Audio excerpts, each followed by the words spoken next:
Yo, what is going on, and welcome to another episode of the Urban Pitch Podcast, the beautiful game of life, part of the Believe Network. I'm Ramsey Abushala, editor of UrbanPitch.com. To my left, the executive director of Vibes, Julio Matarosa. What's going on, yo? Nothing much, man. There's been a lot of soccer going on, so it's been fun, man. It's been fun, a lot of fun. Yeah, a lot to talk about. Summer soccer is officially underway. Club World Cup, Gold Cup. Women's Euros are coming in a couple of weeks. World Cup qualifiers going on. So a lot of soccer. And then we got MLS and NWSL seasons that are which is crazy. Why are they still playing? Yeah, it is wild. And then when you think about Leagues Cup coming as well, there's a million different things going on right now in the world of soccer. So it's an exciting time to be here, despite what some people are saying in terms of, there's a lot going on about and this is where I want to start today's conversation, is the quote-unquote empty stadiums at the Club World Cup and the perceived lack of interest, particularly from an American audience, to the Club World Cup. What are your thoughts on that? What have you kind of picked up on, regardless of the audience numbers, but just from an interest standpoint, what have you personally seen from the Club World Cup so far, and then maybe from other people outside, reactions, or just, in the street, talking to people? Like, what have you seen so far from the Club World Cup? Yeah, no, especially with a lot that's going on in the country nowadays, it is kind of hard for people to make it to the stadium for whatever circumstances they're going through. But it shows it was a lack of intensity, but I think things have been turning around ever since that Benfica Boca. We see the potential. Like these fans, they're both fan spaces were going crazy. Monterrey, PSG. We went to a PSG event yesterday. Yeah. And they were talking about how they didn't know it was not PSG. Botafogo. No, Inter Milan. It was Inter Milan. So Inter Milan versus Monterrey. Yeah. We went to a PSG event. We were talking to some of the people that went to the game. They're like, we didn't know a lot of the Monterrey fans were going to show up on the manner they did. Like, we didn't know, like, they have a crazy fan base. Yeah. So it's getting better, but it's because we've been saying it for a while. The marketing was not there. Like, if it wasn't for like us knowing soccer, I've talked to a few friends that they thought the World Cup was coming, not the Club World Cup. Okay, so there is definitely, and I've had those conversations too, where it's like, okay, is this? I thought the World Cup is next year. Like, yeah. What's this World Cup? So, like, no, there are two different World Cups now. This is the first installment of this. So yeah, there is a little bit of a explainer that you have to do for people that are maybe not following the sport religiously, or very like in depth. But I think that some of these. They're always doing this to a U.S. audience, where they're kind of putting like, empty stadiums, another empty stadium in the U.S., and they're taking the context out of it. So the big one was the Chelsea LAFC game in Atlanta, which is a 70,000 seat stadium, and I think the attendance was like 22 or 23,000. And people were like, oh my goodness, this is embarrassing. This is supposed to be this big event. But it was on the middle of the day on a Tuesday. Yeah. And I think, like, you have to, or was it a Monday? It was a Monday, I think. It was like a 12. Yeah. Either way. Games are at 12, 3, and 6. Yeah, and so that is to that's kind of, Monday through Sunday. Right, and so that's to, accommodate the European audience, and that makes sense. But you can't expect 70,000 or 50,000 fans to show up to a game in a first-year competition like the Club World Cup, where people aren't really there's not like a definitive understanding, even from people who are fans of the game, yeah. right? That's like, there's the questions of like, okay, our team's gonna actually play hard? Like, is this? Do players want to actually play in this? There's no off season for these players, so there's a lot of like extenuating circumstances around why that the attendance numbers are low. And 20,000 fans, it's a lot of fans. It's a pretty decent size. It just looks bad in that gigantic stadium. And I mean, you take a look at some of these numbers. I have some of these numbers here. 80,000 fans at the PSG Atletico game here in LA, 62,000 fans for Real Madrid, Al Hilal in Miami, and then 60,000 for that first game between Al Ahly and Inter Miami. So those, like, regardless of what game, where you are, those are big crowds. I think that the average through the first 16 matches is something around like 30,000 plus. So I don't think that the empty stadiums narrative or whatever, I don't know who, number one, who is perpetrating this narrative, and number two, what their motive is. Yeah. There seems to be like this kind of self-loathing, like American fandom, or I think it's coming from within. I think the call is coming from within the house, where it's just like, oh my God, America, we're never going to get this right. Or maybe it's coming from Europe, where it's like the Americans don't know how to do things. Like, and I think that overall this narrative is harmful to the game, and that's not what we want to be doing going into a World Cup summer next year. Yeah, but Real Madrid has sold out all their tickets.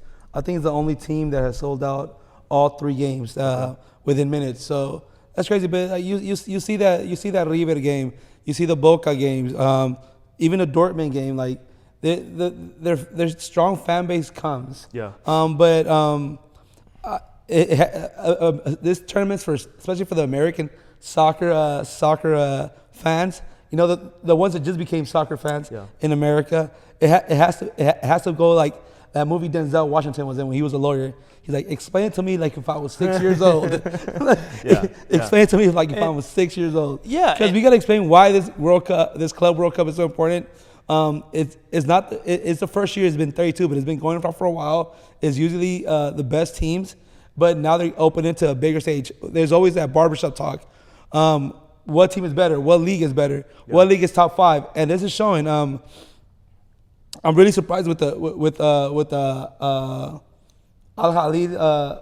Those teams are doing great. Tied Real Madrid. The South American teams are playing. Al Hilal tied Real Madrid. And then the South American teams coming with hell of intensity.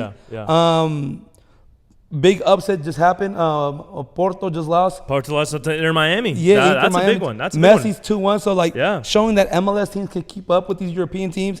There's dumb narrative saying like, hey, like no, like MLS can only compete in like Portugal and leagues like them lower division, not lower division, but lower leagues, lesser prestigious leagues in Europe. So it shows like MLS can keep up with the best of them.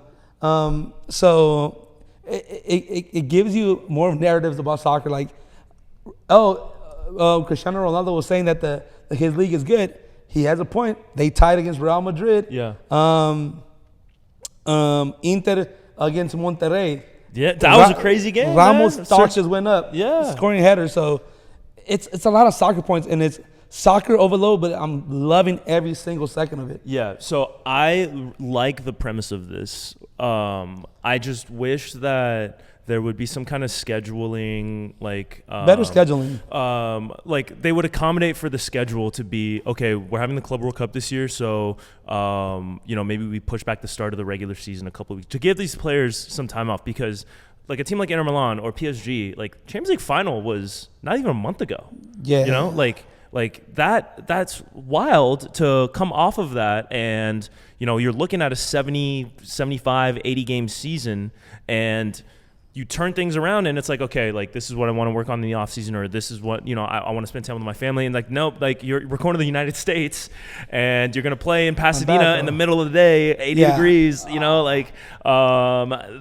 from that standpoint, like I have to sympathize with the players a little bit, but at the same time, when you see moments like the Sergio Ramos goal or Miami beating Porto, it's like, okay, maybe there's some merit to this tournament, and this is fun to watch. Yeah. Logistically, I don't think American people like did the logistics of the game. I think it might have been Europeans and just like, hey, it's only 20 miles. It's not that far. Not knowing that 20 miles in LA it's hour and a half. Yeah. Or like going at 12 how hot it can get here. Mm-hmm. I think that they don't realize how the weather works in this country from one side of the country to the other side. Yeah. So I think logistically, whoever was in charge of that, Yeah, I mean, but what else are you gonna do? Because you can't put the games at night because then nobody's gonna watch in Europe because 6 p.m. start here would be like early morning over there. So like you have to have the games in the middle of the day like you would in the World Cup, right? Because that 6 or whatever 12, 3, and 6, that's like similar to what a World Cup kind of schedule would look like, at least. From a U.S. perspective, that was when we were watching the World Cup games, in 2022 and 2018. So that scheduling wise, like you can't really blame them for doing that. It's just there's always going to have to be like some kind of concession, like something is going to have to give when it comes to we're gonna have to sacrifice either playing in the heat or but watching at an awkward hour for a European audience. So there's always that push and pull, and that's I think that's the hardest part of putting together these international tournaments that a lot of people might not be familiar with or know about. So it's hard to put these events together, and I think they're doing so far a decent job. There haven't been yet, at least, this is still very early on in the competition. We're not even out of the group stage yet, but there haven't been too many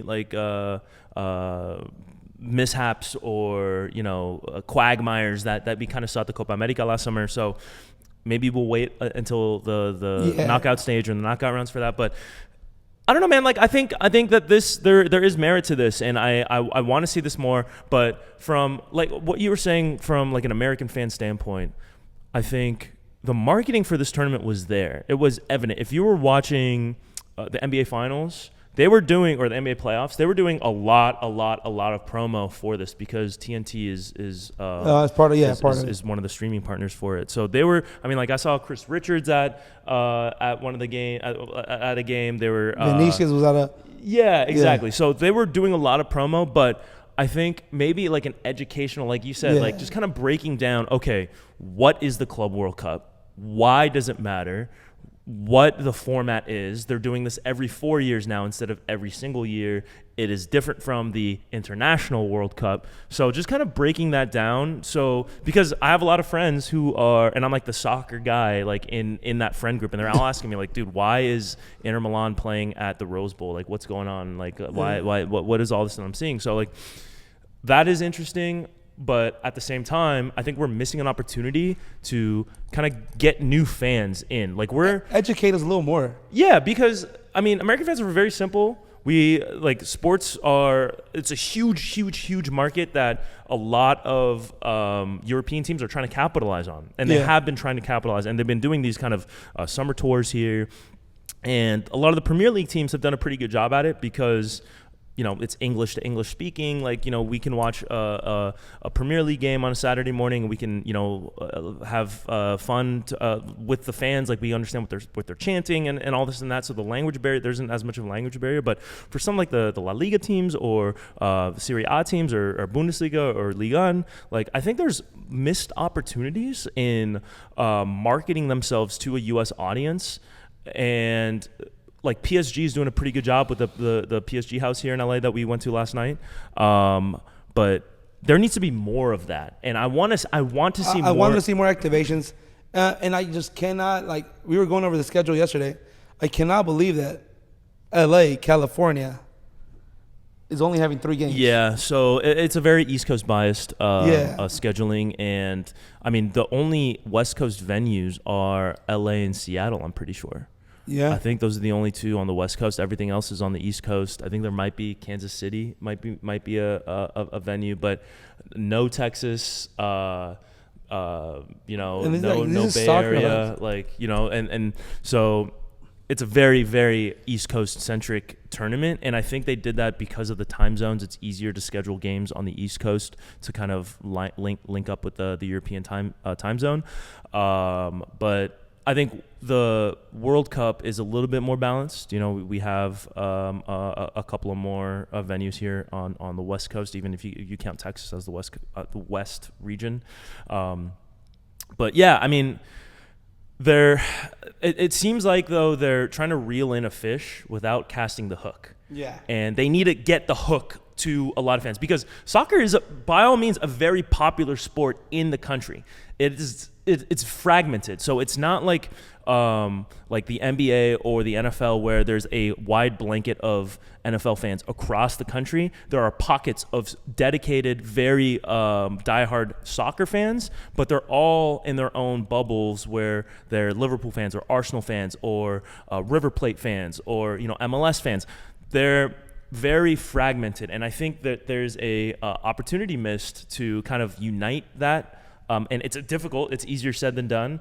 But I think teams individually can do a better job trying to get a foothold here in the U.S., whether that's doing stuff like PSG is doing here with their I mean, that's not a small activation. That's a huge investment of dollars and time and staff and all that. So maybe it doesn't have to be that big. But collaborating with American brands or American artists, musicians, to kind of create these capsules. Like PSG has done a tremendous job across the board. They did Dreamville. They do a bunch of stuff with Kevin Durant, Jimmy Butler's coffee brand. Like the collaborations that they're doing makes them pretty visible to where I think PSG is a very recognizable brand and team in the U.S. So more teams can kind of use that, and they're a very good example of that. And there's a blueprint that other teams can follow, whether it's Bayern Munich or Atletico Madrid or whoever, to kind of build that foothold and build a following here in the U.S. Yeah, and I completely agree. But I think a lot of the teams like Monterrey is playing out here, River's playing out here.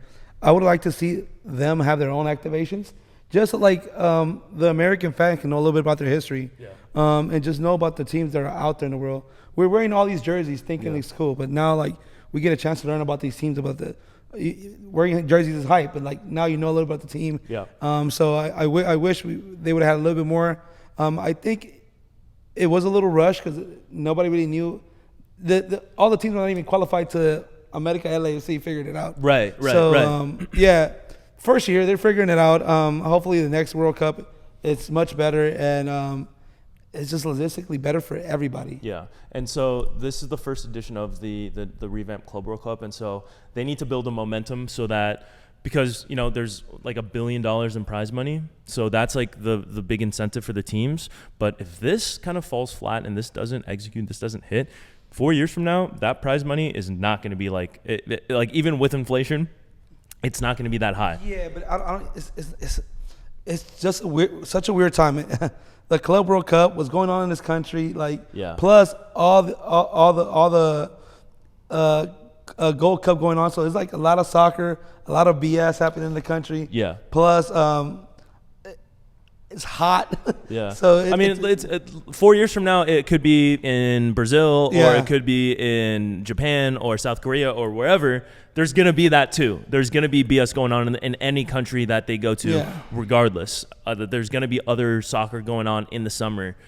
So these are challenges that they're going to have to overcome from year to year. So I don't know, man. I hope this does well, but I also hope that, and I don't know if they're going to. I don't think they're going to. I'm a little bit cynical in that they're going to kind of curb the schedule a little bit, because at the end of the day, it's all about the bottom line. So I mean, let's move on to the Gold Cup, because I know that is going on at the same time.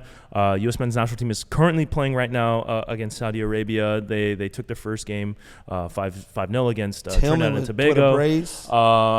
So it's Trinidad and Tobago, not exactly the most prestigious opponent, but you do like to see that kind of answer after the two disappointing friendlies and the fallout from that going into that. What were your thoughts?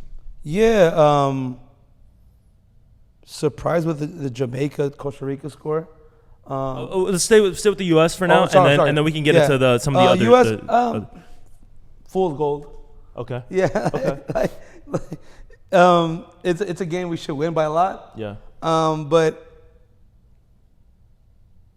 none of our key players are there, so it's hard to judge the work. Which they're winning games on games that they should win.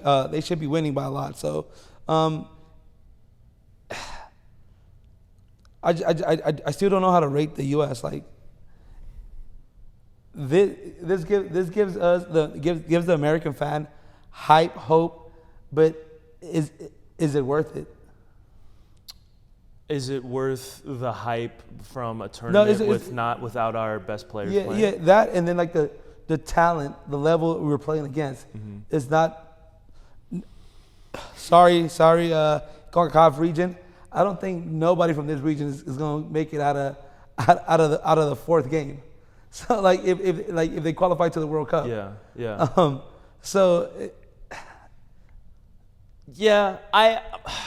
It's hard. There's that, and that was kind of what we were talking about last week, where it's a double-edged sword of playing in the Gold Cup, where you're expected to win. It's a thankless tournament, right? Like if you win it, you're okay. Big whoop. Like this is a tournament you should have won, and beating Mexico always feels good.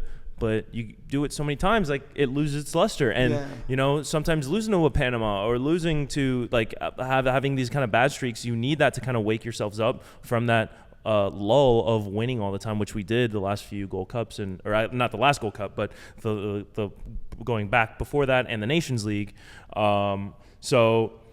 But what I think that U.S. soccer there's a lot of missed opportunities, and we're talking about Club World Cup and the European teams missing opportunities to resonate with fans. From a U.S. perspective, there's even more opportunities that are being missed in terms of collaborations, activations, events,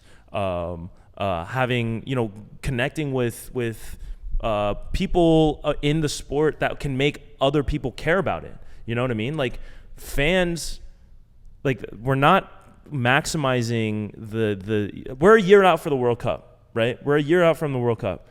Are we doing everything we can to build the hype and momentum and support and fan base and momentum going into the World Cup that we should be, that we can? Are we doing everything that we can to do that? And I don't think we are. And it starts from the top down. It starts from U.S. soccer. I think the women's, the last jerseys were pretty cool, but that's a very small thing. But partnerships, with American art musicians that are soccer fans, why haven't we seen like a collaboration there? Or why aren't we doing like streetwear collaborations? Or like all the stuff that can get sports fans who are also culture fans or interested in culture, interested in music, like how we can get, there's so much to be done in that space that I think we're not doing. And then on top of that, you have former legends trashing our current players, not supporting them, and making a spectacle for clicks and views. And we were having conversations like this last night at the PSG event, and that's kind of what spurred me and what maybe like kind of got my like the gears turning in my head. Like what we do this podcast for, and what we like, I think one of our biggest goals is to grow the game and get more people involved in the sport and come at it from an angle that not a lot of people like might see the game from. Like I became a fan from in like 2017 or 2016 actually, through like a lot of the Nike football, the Nike street stuff that was going on. Adidas had like the X series that was going on, and the Tango League stuff. That stuff to me was really cool. And then you have like brands like Gorilla FC, Kit Boys, Tens Club, which is now what are they called now?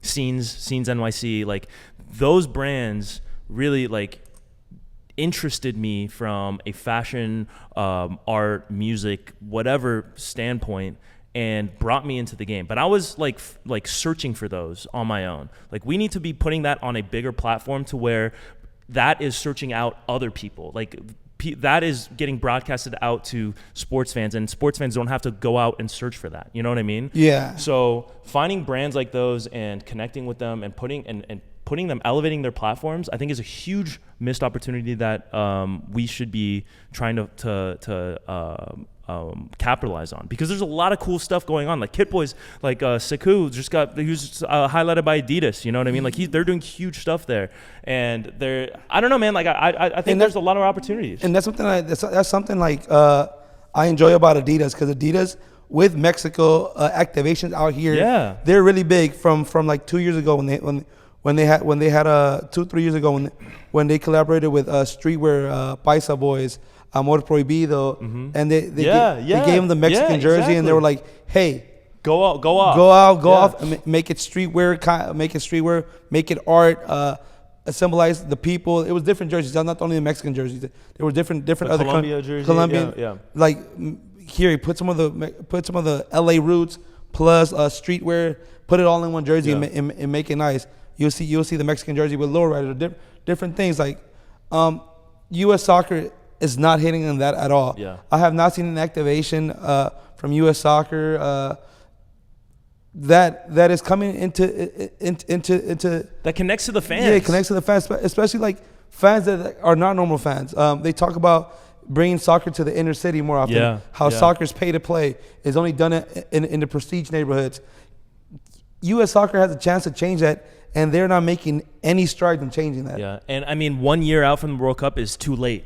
It's too late. We knew this was coming, and I think there's still time to kind of do some stuff and build a momentum, but to like affect change on that scale, like that's a 5-10 year thing. And I don't know if we're hitting on that, but I'm still hopeful. I'm still optimistic that, you know, a really big spectacle like the World Cup, kind of like it did in 1994, can spark a new era of soccer here in this country. I don't but think so. At the same time, like, we need to execute that. It's not the World Cup for the sake of the World Cup is not. We're past that level. You know, that was 94. 94 was like the introduction or the reintroduction of soccer in the country, where 30 years later. Yeah, and now 31 years later. and now you know, you had the MLS kicked off a couple of years after that and built on that momentum. But now we're past that level. We're at a level where we need to take the next step and really connect to the country to where this is more than just a niche sport, like kind of like hockey is. You know, hockey, like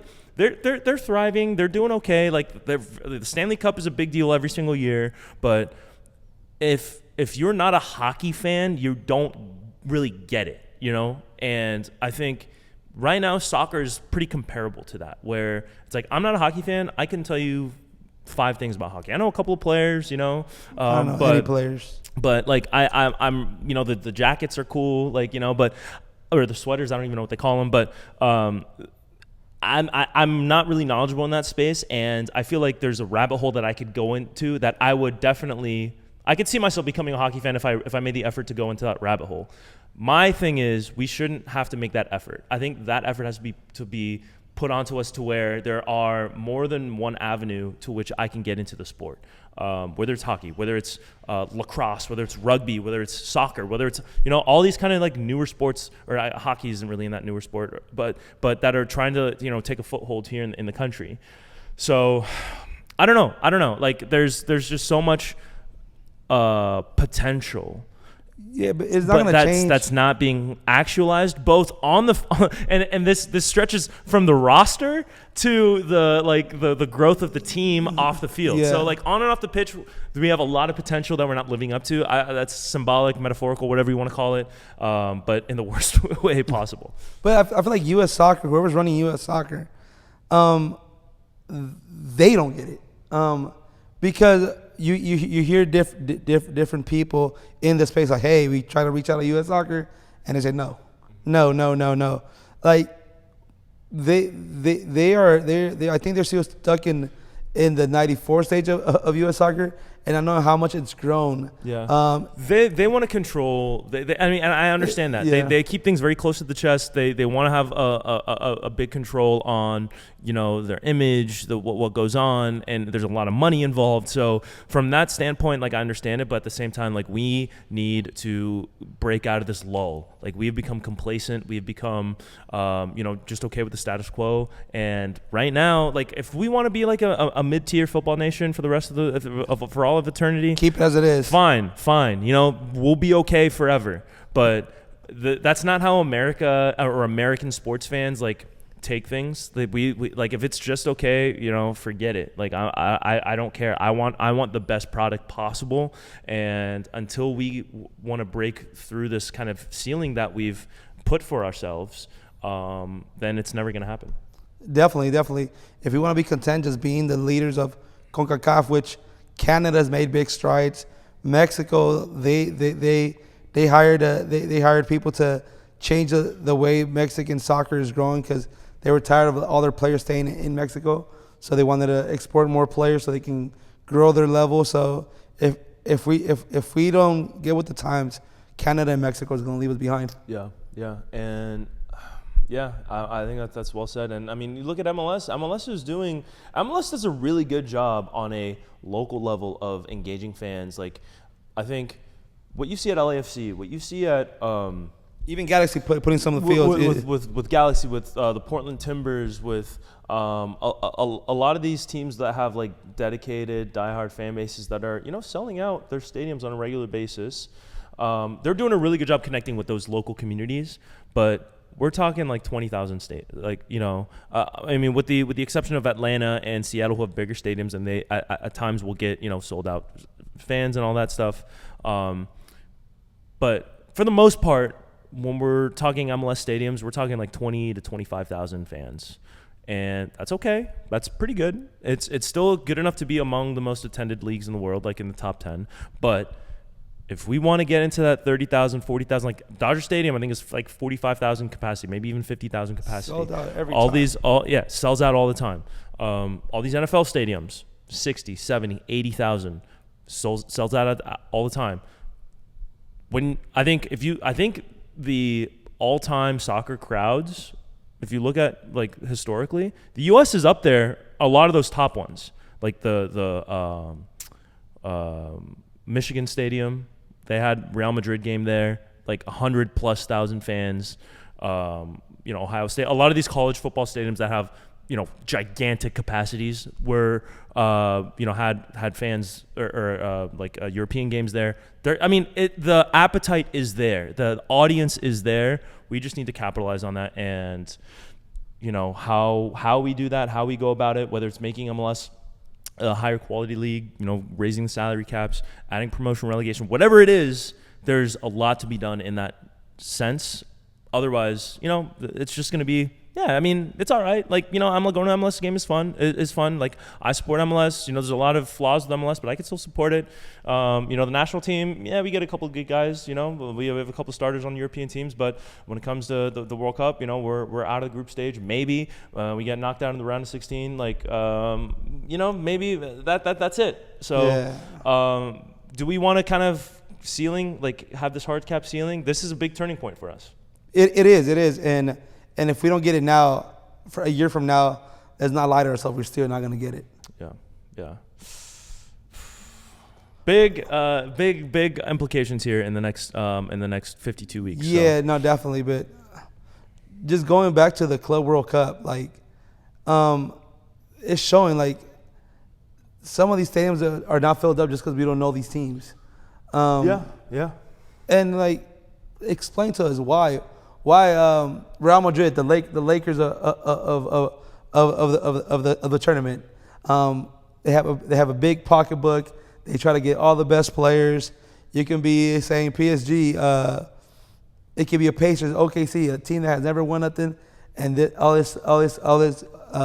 sudden this year wins everything. So explain to us in terminology that we know as American fans. Yeah, and normally I think. I like to keep the sports references within the sport. I usually don't like comparing, even if it's like a football or baseball thing or football and basketball thing. It's a little bit dicey when you kind of get compare. Oh, he's when we were calling Neymar like the Allen Iverson of soccer. That to me gets a little bit dicey. Yeah. It gets a little bit reductive, but. Sometimes you just got to dumb it down, and sometimes you got to like you said, Real Madrid spends a lot of money, a lot of prestige, win a lot of titles. That's comparable to the Lakers or the Celtics or the Yankees. And more like the Celtics. The Celtics got the most championships over everybody, but we don't don't give them credit at all. They've won 2 since the 70s, or the 80s or whatever. But and even before that, they had the 11 Russell rings. That was when there was 10 teams in the league. Come on, that's what the Lakers are worth $10 billion. Oh man, Yeah, but I mean, as the summer goes on, we're going to see more developments, more. Hopefully the U.S. can make a good run in the Gold Cup. Hopefully, an MLS team can make it out of the group stage in the Club World Cup. It looks like Miami's going to be that team if it's going to be. Maybe LAFC has a chance, but Yeah, I don't know. U.S. soccer, just watching videos of the beginning of the game they're playing today, the stadium in Austin looks empty. Yeah, I mean so to me, the empty stadiums, there's a lot of context that goes into why this stadium was empty, or and for this game to be played against Saudi Arabia while the NBA finals are going on, while the Club World Cup is going on. There's a lot, you know what I mean? So I'm not too worried about empty stadiums at this point, because we have proven that we can sell out stadiums. And the World Cup is not going to be like that at all. It's not going to be like that at all. Every single game, I guarantee you, will be sold out. I guarantee you there's going to be a broken record for most attendance, because I think MetLife Stadium is going to increase the capacity, or they already have 100K plus capacity. So attendance is not going to be an issue. It's, can we keep the momentum going from this After the World Cup to American, so where future Gold Cups are not going to have this issue. Yeah. To where MLS games can get 40, or MLS teams can build 40,000 to 50,000 seat stadiums and sell them out on a regular basis. That to me is going to be the biggest test moving forward. Yeah, I would like to see LAFC play in the Coliseum opposed to BMO. That would be amazing. Yeah. I mean, they played in the Rose Bowl against the LA Galaxy. So there is that appetite. There is that audience. It's just getting them to commit, which is the hardest part. Ask anybody that's running a business. Having a consistent audience is the hardest part of all of that. But I think the product is there. The need is there. It is. People want this. People do want this. So I don't know, man. We need an inside of the NBA, inside of soccer show. Yeah, we kind of have some of those. So hopefully we can kind of build up to become that. But that's, I think, like I said earlier, we're trying to grow the game here. That is the number one thing for us. And introducing the sport to new people through different avenues is that's kind of the sweet spot. And I think U.S. Soccer should be taking that approach as well. Definitely. Just give us credit first. Honestly, send us a check. All right, Julio, what other summer goals do you have for yourself, now that summer's officially started? Man, I haven't made it to the Club World Cup game yet, but I am going to my first one this weekend, Rayados versus River. So, that Mexican-Argentinian, that's gonna be intense. Yeah. So, I'm mentally preparing myself, because you know how I get. Once I get overly stimulated, I'm just I want to leave. I don't want to be here no more. This is too much. Rose Bowl is not my favorite venue. I feel like soccer should never be played there at all. Put them in the Coliseum. Let's use the Coliseum a little more often. The one road in, one road out always pisses me off. But just try to get. Honestly, my summer goal is to make it as many soccer events as possible. And before the summer ends, go to a different state and watch one game. One game. Yeah, we got to make it out. We got to make it out of LA to catch a game, whether that's going to be MLS game, a NWSL game, Club World Cup. We have plenty of opportunities. Yeah, we got to figure it out. This is our time. We're talking about U.S. soccer to pony up and start moving on things. It's time for us to do the same. We got to walk the walk and include. Yeah, I got to get my golf game better, because I'm trying to beat Ramsey for his bachelor party, and just up for him, make it the worst weekend of his life, lose it to me in golf. If Julio beats me, I'm calling the wedding off. Yeah. I think I'm Hey, I have to retool. I have to reprioritize. So and get back in the lab and start. I'm one tweak away from being amazing, bro. Just like the U.S. is one tweak away from being a top 5 nation. Hey, my contact with the ball is amazing. My putt is getting a little better. I just gotta know how to aim that. Once we get the aiming right, contact is there. Putting is 80% better. Aiming is kind of a big part. Yeah. But I gotta save some money. Give me a cool little expert to pay for some classes. I'm coming for that. Okay. I'll believe it when I see it, and I'm willing to put my wedding on the line. That it's All right, kid. If I win, I'm marrying Mal. We'll switch places. Oh man. All right, I think that's a good place to leave it. This has been another episode of the Urban Pitch Podcast, the Beautiful Game of Life, part of the Believe Network. We're excited for the summer. We're excited for the future. We got a lot of things coming, a lot of things in store, so keep it tapped in with us. But until then, we'll see you next week. For Julio Montoros, I'm Ramsey Abushala. We're out of here.